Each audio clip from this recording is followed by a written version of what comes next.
در خبر آمدگی بوده که مرد پیش رسول اکرم آمد صلی الله علیه و سلم، گفت یا رسول الله اوصینی، یگون وصیتم که داخل جنت شوم. حضرت گفت ایمان وصیت طلب میکنی؟ گفت بله. گفت یک چی میگم تا هر کاری را که پیش میگیری عاقبت چه فکر کن. همه عاقبت نماز گنده یا خوب؟ عاقبت جمعه چی؟ عاقبت روزه چی؟ اما عاقبت دزدی؟ هر کار آخر چه فکر کنی؟ گفته آخر وصیتم که یک کاری را که جنت روم حضرت گفت همینه میخوای؟ بله. گفت هر کاری را سر میکنی اول آخر چه فکر کن بچم. هر کاری را که فکر سر میکنی آخرش فکر کن. و این کان رشدا، اگر کاری خوبه سخت قبشه، اگر کاری بده تیز ایوای گریز که جهنم میبرده. چخه نمیدونی دوزی حرامه؟ چخه نمیدونی نشه جلابی حرامه؟ چخه نمیدونی؟ چخه نمیدونی؟ میدونی که عاقبتش محبس ایکو، میدونی که عاقبتش لعنتی بدن. چخه همشه میدونیم، هممون میدونیم حرام چیه، هممون میدونیم حلال چیه. امروز خیلی مردم دانا شدگی. او زمانهای پیش همون سادگی بود که بیچاره مردم کم میدونیستن معلوماتو، لیکن عملاشون زیاد بود، تقواشون خوب بود. هم یک 4 کتاب و یک فرض عین قدر خیلی در رمکه میدار اومدن. از الحمدلله مردم صحیح بخاری میخونن. از مردم عادی 10 زبان قدر صحیح بخاری میخونن، 10 زبان قدر فقه را میخونن. از اندک آدم همی خطای کریلیدار خیلی سواد دارن، اما جوهر تقوا نیست. چیزی را میفهمی که همون ضرر ایفته همون دور گریست.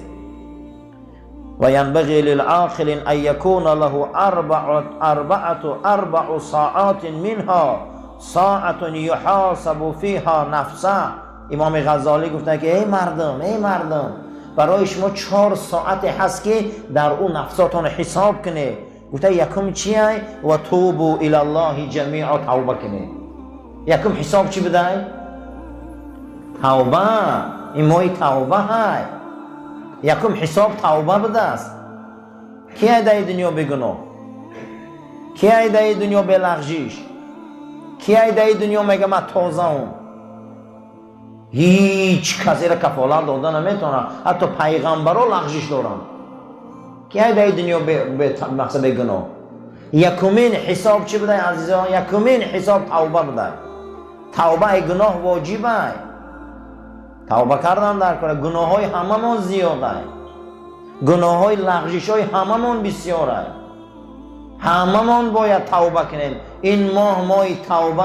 معنی توبه چه ده؟ بازگشت، بازگردیم، بیاییم.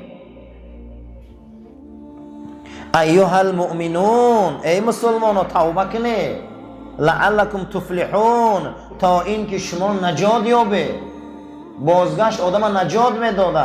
حتی که در اینجا با یکی از علمای معاصر ما که زنده نوشته گفته برای چه دروازه‌بان فوتبال چقدر توپ احتیاط میکنه میگردونه.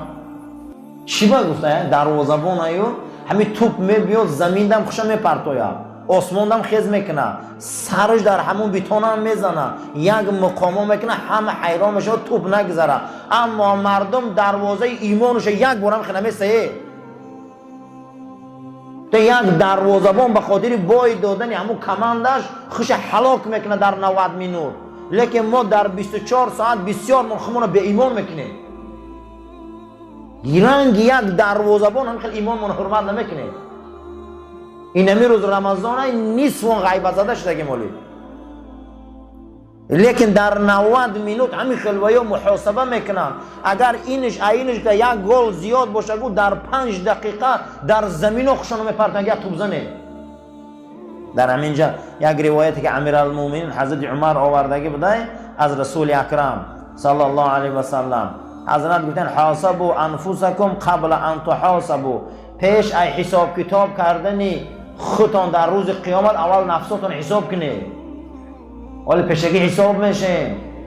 5 سال بچه میپرسه که بچه 5 ما کجا کردی؟ این قد نفس داده نمیپرسه، این چشم زیبا را داده نمیپرسه، این دستا را داده نمیپرسه. حضرت پیش ای حساب کتاب شدن اول خودتان حساب کنید.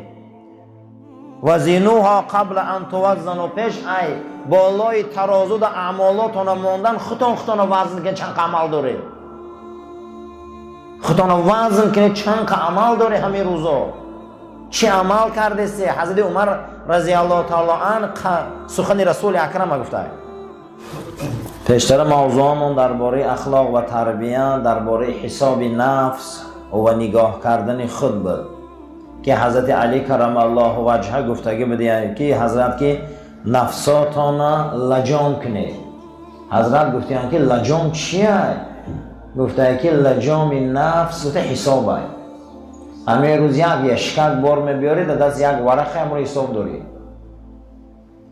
همه روز یک یشک بار میبیاری همون حساب میکنی. چی به حساب میکنی؟ برای چی حساب میکنی بار توخی؟ چون امروز این نفس رفته عمر رفته این حساب نمیکنی. هفته را معلوم کردیم، ماه معلوم کردیم، ساعت معلوم کردیم، ثانیه را معلوم کردیم، روز هفته را معلوم کردیم، ماه را نامش موندیم. چی به حساب نمیکنی؟ الحمدلله که یک ماه رمضان حساب کردیم. الحمدلله. کاش که 11 ماه خیلی میشد. کاش که 11 ماه خیلی میشد. کاش که 11 ماه شباش قرآن میشد. کاش که 11 ماه اقلا دوشنبه و پنجشنبه روزه میشد.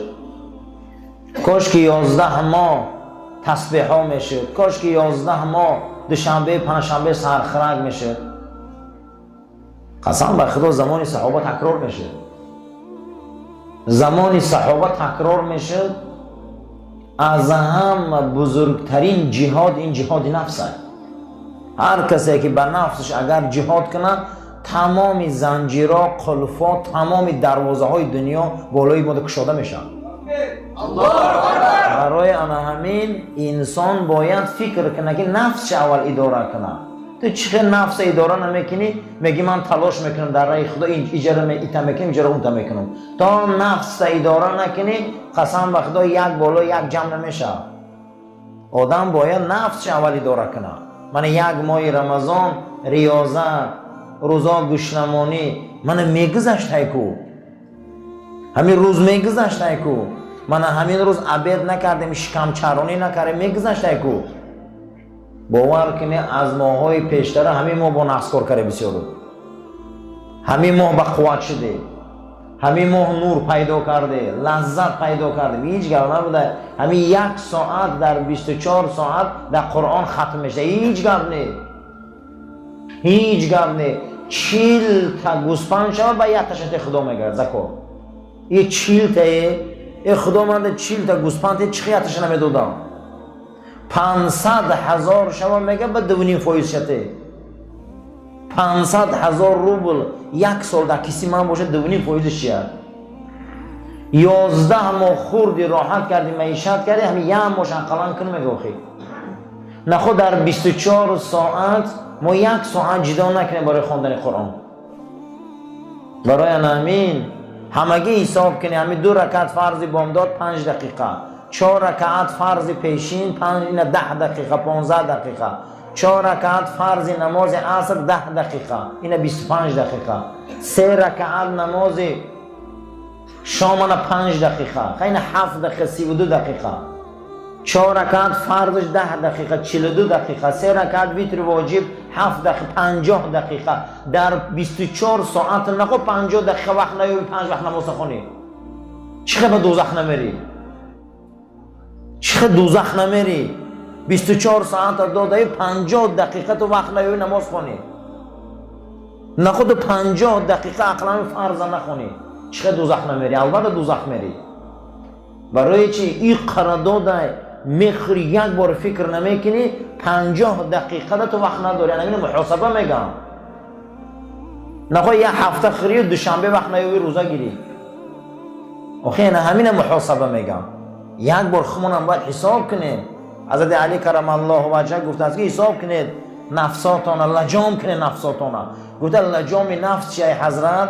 گفته لجام نفس حساب کنید. بعد از حضرت گفته که جا بجا کنید نفساتان. هر یک چیز در جای خودش مانه. نفساتان جا بجا کنید. گفتای جابجا کردن نفس چیه؟ گفتای چیزی که او میخواه مبارزه بره. این همین حوزی میخواه که آخری حوزی میفوره که کامپیر در قشاقت باشه رمضان در مبارزه میبری قدش کو. من کی در نمیفوره کامپیرش همین روزا در قشاقش باشه در رمضان همه در میفوره لیکن مبارزه برده میتونی کو. کی در نمیفوره همین روز شوربای گرم در عبید کی در نمیفوره مبارزه برده میتونی کو. انا میخوام مبارزه بر نور میوم